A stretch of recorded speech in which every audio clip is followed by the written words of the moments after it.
जी वॾे वज़ीर सैयद मुराद अली शाह जी सदारत हेठि सिंध काबीना जे इजलास में सिंध काबीना जे मेंबरनि, वॾे वज़ीर जे सलाहकारनि ऐं ख़ासि मददगारनि ऐं लाॻापियल ऑफिसरनि शिरकत कई आहे।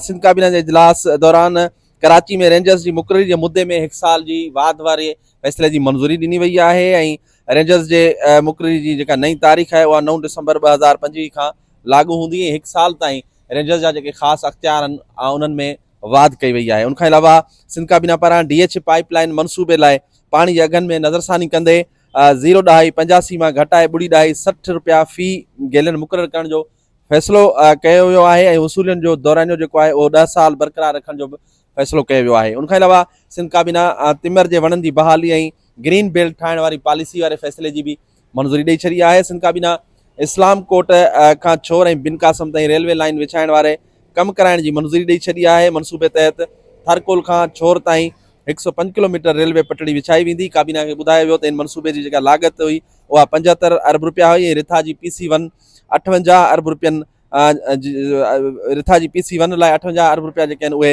मंज़ूर थी चुका आहिनि। हाणे मनसूबे जी लाॻत वधी 90 अरब रुपया थी चुकी आहे। सिंध काबीना जे इजलास दौरान सोलर एनर्जी प्रोजेक्ट में 3 अरब रुपया फराड थियण जो पिणु इंकशाफ थियो आहे। सिंध काबीना कॉन्ट्रेक्टर फर्म कंपनी जेका आहे उनखे ब्लैक लिस्ट करण जी सिफारिश कंदे मनसूबे में थियल फ्रॉड वारे मनसूबे जी जांच एंटी करप्शन खां कराइण जी हिदायत कई आहे। सिंध काबीना जो इजलास जेको आहे उहो तवील इजलास आहे ऐं जीअं गुज़िरियल इजलास में वॾे वज़ीर इहो ॿुधायो त हाणे हीउ इजलास जेको आहे हर 15 ॾींहंनि खां पोइ थींदो ऐं सिंध काबीना जो इजलास जारी आहे जंहिंमें अञा वधीक अहम फ़ैसिला अचणा आहिनि। जी।